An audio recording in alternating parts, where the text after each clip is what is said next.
지난 시간에 이어서 에베소서 말씀을 계속 공부하도록 하겠습니다. 에베소서 1장 오늘 읽으신 본문 그 지면 관계상 다 우리가 읽지는 못했어요. 3절부터 14절까지가 이 한 묶음인데 이 부분은 지금 우리가 읽으신 한글 성경이나 그 다음에 모든 다른 번역된 영어 성경, 다른 번역된 성경들은 문장들이 이 3절에서 14절이니까 12절이죠 총. 12절 그 간에 여러 가지 다양한 이게 많은 문장 센텐스가 나눠져 있어요. 그런데 이 에베소서 원래 그 기록된 헬라어 원문 보면 한 문장이 원 센텐스예요. 원 센텐스, 약 한 200자가 넘는 글자 단어수로 200자가 넘는 그런 정말 그 압도적인 긴 글인데 한 문장이에요. 그래서 신약 성경에서 가장 긴 원 센텐스, 가장 긴 한 문장이 바로 이 구절입니다. 그렇게 유명한데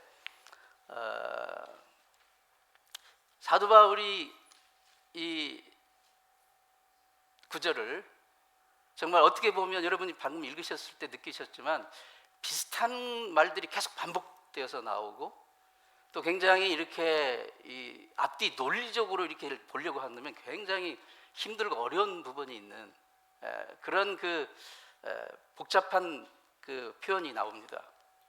굉장히 길고 지루하게 반복되어지는 그런 느낌을 주는 그런 부분인데, 문장인데 사도 바울이 굳이 그것을 이 편지 서두에 이것을 집어넣고 쓰고 있다는 그 의도를 우리는 좀 생각해 볼 필요가 있는데, 그것은 그만큼 우리가 정말 감당하기 힘든 압도적인 하나님의 은혜와 사랑이 이렇게 우리에게 부어졌다라는 것을 지금 말하고 싶다 하는 것을 이 사도 바울이 의도를 보이고 있어요.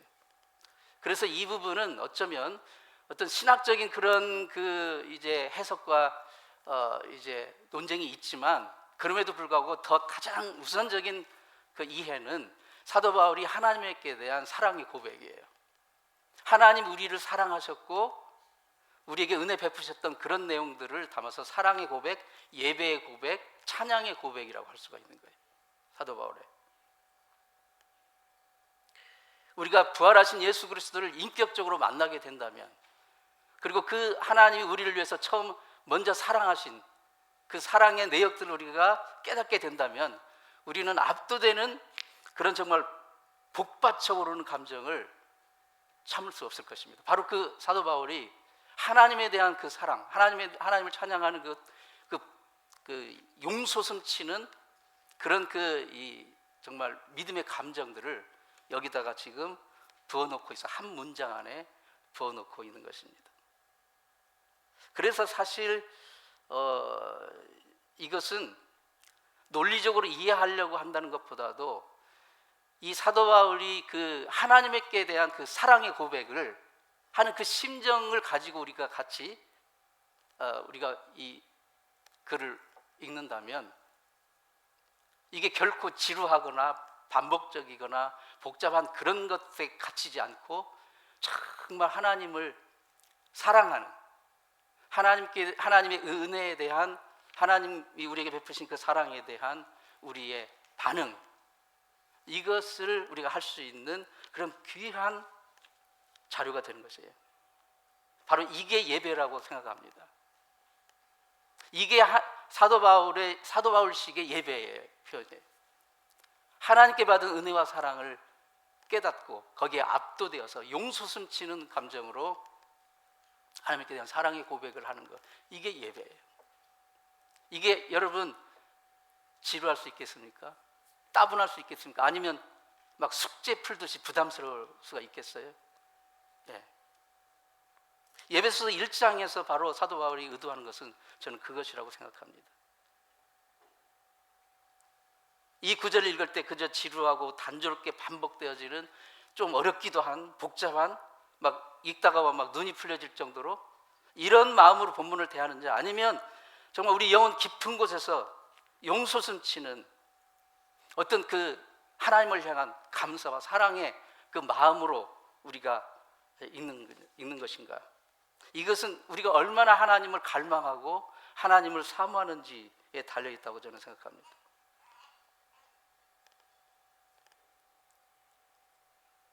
제가 결혼 전에 사모님하고 한 3년간 연애 편지를 계속 교환을 했어요.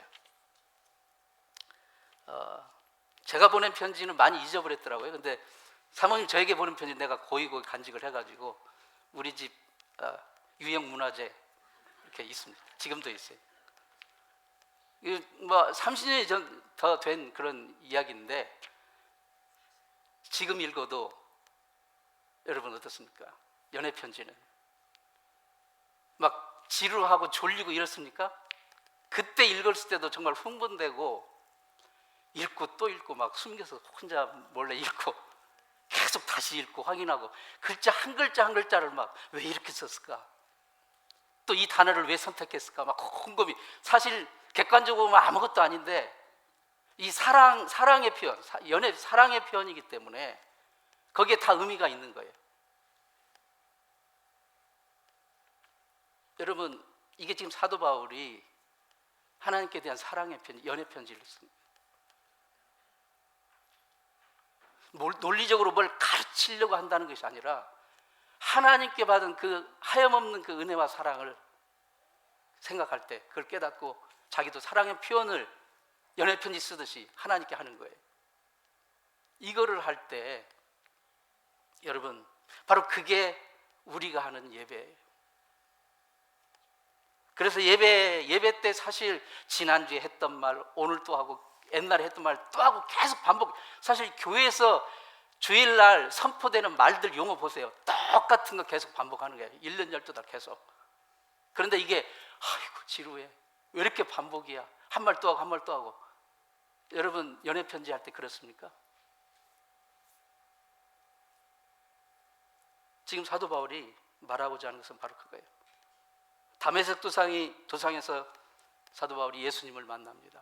극적으로 예수님을 만나요. 그리고 그의 인생은 완전히 송두리째 변화되었어요. 그리고 그 예수님과의 만남을 통해서 그의 삶은 완전히 변화되고 그리고 전혀 다른 하나님께 받은 그 사랑을 보답하는 그런 마음으로 살아가는 거예요. 저는 여러분도 꼭 이렇게 사도 바울처럼 이렇게 막 정말 탁월한 신학적인 문장이 아니어도 하나님께 연애 편지를 쓰세요. 하나님께 받은 사랑과 은혜를 감사해서 하는 연애 편지를 한번 써보세요. 연인끼리 주고받은 연애 편지는 누구 다른 사람에게 보이면 창피하지만 하나님께 쓰는 연애 편지는 여러분 좀 쉐어를 해주세요. 여러분 좀 카톡에도 좀 남기시고 그래서 공유를 좀 해주세요.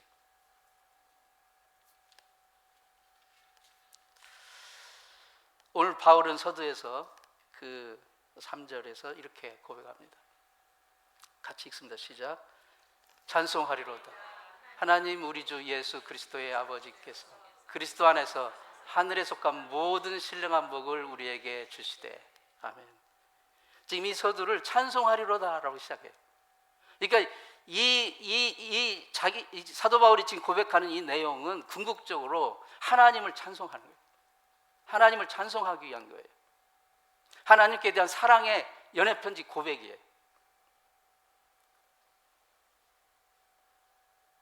왜 우리가 하나님을 송축하고 찬양해야 됩니까? 그분이 우리를 먼저 사랑하셨고 우리가 깨닫기도 전에 우리에게 감당할 수 없는 압도적인 은혜와 사랑을 그 복을 주셨기 때문이에요. 사도 바울에 의하면 그는 우리를 택하셨습니다. 창세전에 예수 안에서 우리를 택하셨대요.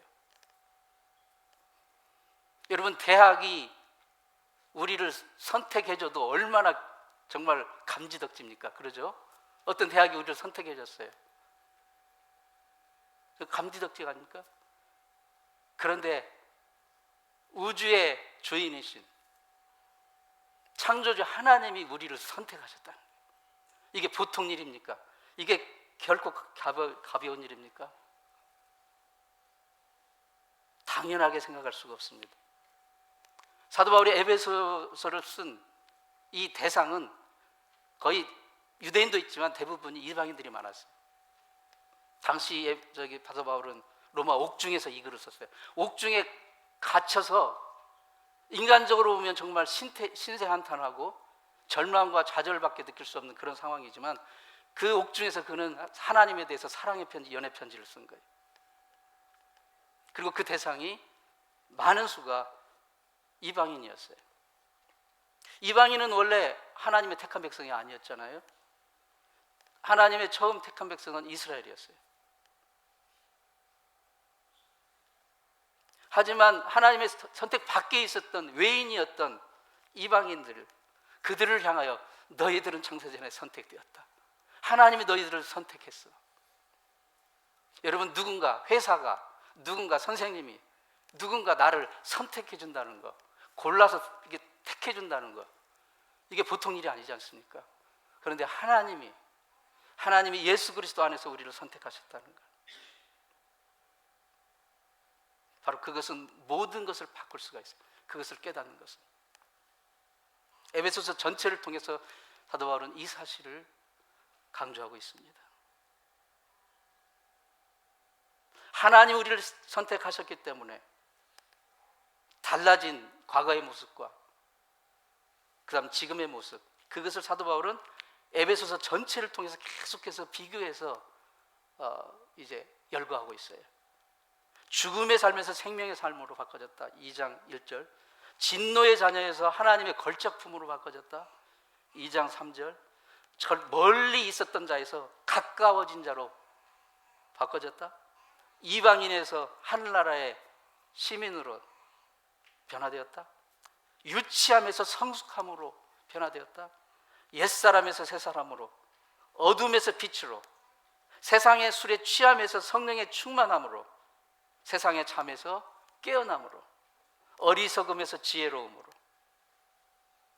약함에서 강함으로, 영적으로 늘 공격받으면서 그걸 막 수비하느라, 방어하느라 애쓰는 삶에서 오히려 영적으로 담대하게 공격해 나가는 삶으로, 이러한 변화된 삶을 사도 바울은 얘기하고 있습니다. 이 모든 것은 하나님의 기쁘신 뜻, 하나님의 작정하신 뜻, 예정하신 뜻, 그리스도 안에서 우리에게 이 은혜와 복을 주셨다는 것입니다. 그리고 궁극적으로 그것은 우리로 하여금 하나님의 은혜의 영광을 찬송하게 하려고, 하나님이 이스라엘 부르실 때 하나님을 찬송하는 사람, 찬송하도록 부르셨다고 했잖아요. 하나님을 찬송하고 영광도, 그 은혜의 영광을 찬양하게 하려고 우리를 그렇게 복 주시고 은혜 베풀어 주셨다는 것입니다. 바로 그러한 맥락 안에서 그분 우리를 구속하시고 용서하셨습니다. 지혜와 총명으로 그분의 신비를 그리스도 안에서 알려주십니다. 그리고 궁극적으로 만물을 그리스도의 권세 아래 다 하나로 통일시켜 모으셨습니다. 이러한 내용들이 오늘 본문과 그리고 이어지는 에베소서 다른 이어지는 장에서 나오고 있습니다. 하나님의 계획에 따라서 창세전부터 그리스도 안에서 우리를 선택하시고 예정하셨습니다. 바로 그 이유는 하나님의 영광과 찬송이 되게 하려 하시는 것입니다. 바로 그러한 하나님의 기쁘신 계획 안에 저와 여러분이 포함되었다는 사실, 그리고 그것을 최종적으로 성령으로 인치셨다는 사실, 사도 바울은 이것을 고백합니다. 이러한 놀라운 하나님의 은총과 사랑의 목록, 이것을 숙제하듯이 확인하듯이 마지못해서 졸립듯이 우리가 그렇게 대한다면 얼마나 안타까운 일이겠습니까?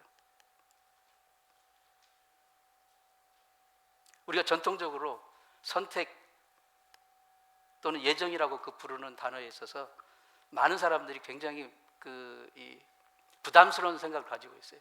과연 나를 하나님이 선택하셨을까?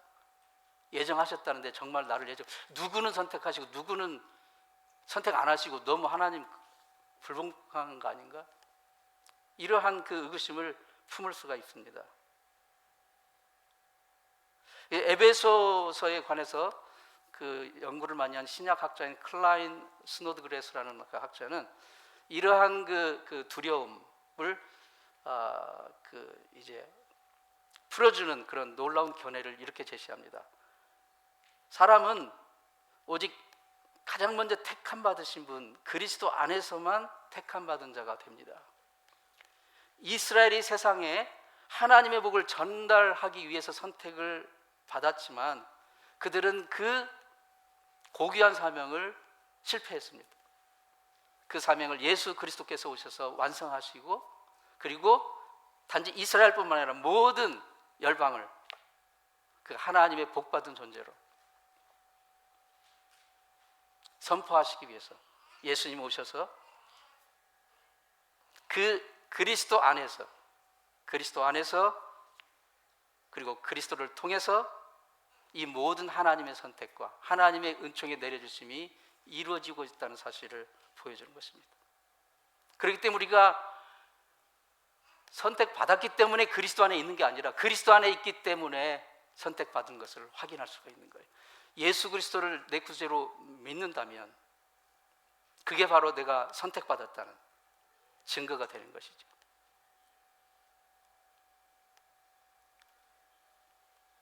하나님께서 도대체 어떻게 우리를 선택하셨습니까? 어떻게 우리가 하나님의 택함 받은 자가 됩니까? 바로 예수 그리스도 안에서. 그래서 우리가 송축하리로다, 찬양하리로다. 하나님께서 우리에게 내려주신 그 복과 은혜와 사랑, 그것을 송축하고 찬양합니다.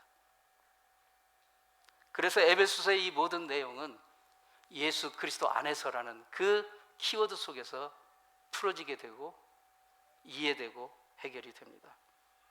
예수 그리스도 안에서, 예수 그리스도와의 연합. 그래서 에베소서 5장은 또 그 부부의 그 연합을 또 얘기하고 있어요. 예수 그리스도와 연합을 비유로 해서 그것을 설명하고 있어요. 그리스도 안에 있는 것, 그리스도 안에 연합되었을 때 그게 바로 하나님 우리를 선택하셨다는 기초가 되는 것입니다. 하나님이 누구십니까? 에베소서는 그분을 아버지라고 부릅니다. 아버지 특별히. 그러나 누구의 아버지이십니까? 여러분은 대답하시겠죠. 우리 아버지. 예, 맞습니다. 하지만 그보다 먼저 에베소서 1장 3절은 이렇게 말해요. 우리 주 예수 그리스도의 아버지라고 말합니다.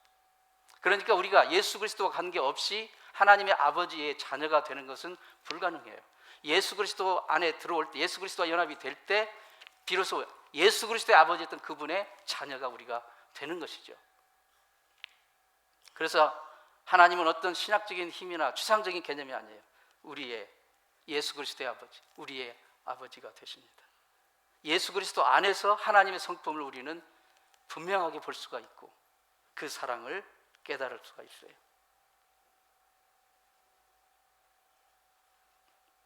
오늘 본문은 이러한 사도 바울의 사랑의 고백의 표현으로 가득 차 있어요.